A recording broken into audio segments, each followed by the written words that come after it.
Welcome back to the Community Report on PCM Cable TV2. I'm Brian Hanner, and on this Community Report, we're learning more about the bond issue facing Dover voters this November with an Ask the Experts series. This time around, we're pleased to invite Jeff Tuckerman. Jeff, tell us a bit about yourself and your area of expertise in this issue.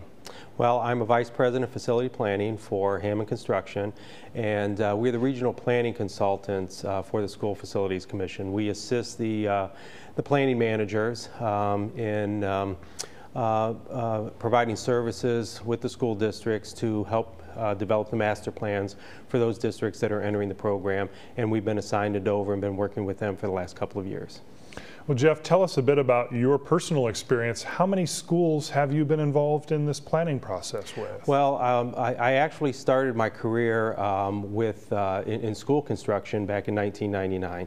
I was on staff with the Ohio School Facilities Commission as a senior project administrator out of the Macedonia office, and worked with the commission until 2007.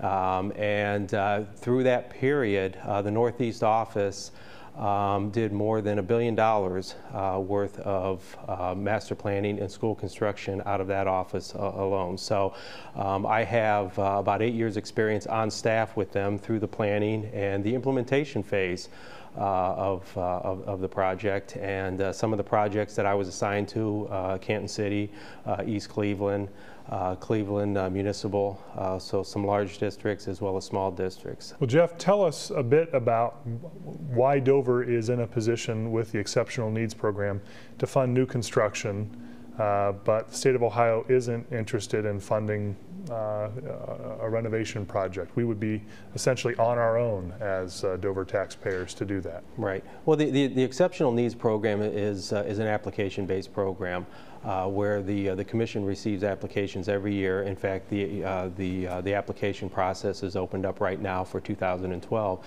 Last year, Dover City, along with several other districts across the state, submitted applications on their buildings through that program, and the commission came out, reviewed Dover City's building as well as others, evaluated them, scored them, and then ranked them as the worst buildings to the not so worst buildings. Mm-hmm. Dover was ranked #1. So what that did is place them on a path for receiving funding to replace the building. So it is a building replacement, and that's why the dollars that have been set aside by the state for matched with the locals is for a building replacement.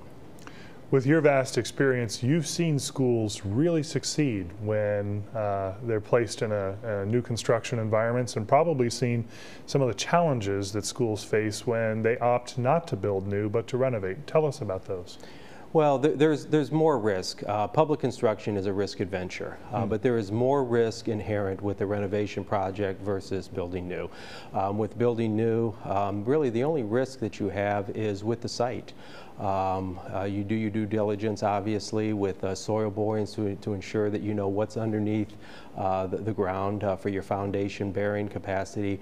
But you know, once you get out of the ground in a new building project, your risks are minimal as a public owner. In renovation projects, the risks are greater because you're dealing with an existing structure. The assessment process is a visual. It's not invasive. They don't take down blocks and look what's behind the wall. You rely on drawings of the existing building when you get into design of them. Sometimes those may not be reliable. They may identify piping that's in a chase that just doesn't exist there. When they build it, they went in a different direction, and that's not there. So there's some inherent risk there by not knowing the unforeseen and the unknown. Can you comment, just based upon your experience with the Ohio School Facilities Commission and now Hammond Construction, what Dover and its administrative team and elected officials have done to distinguish itself from other school districts that are involved in projects such as this? Well, I think the board, the administration, and even the collaboration with the city officials, I think that there's great leadership and energy there. I think they have a vision. They also see the opportunity that's before them, and they've seized on that.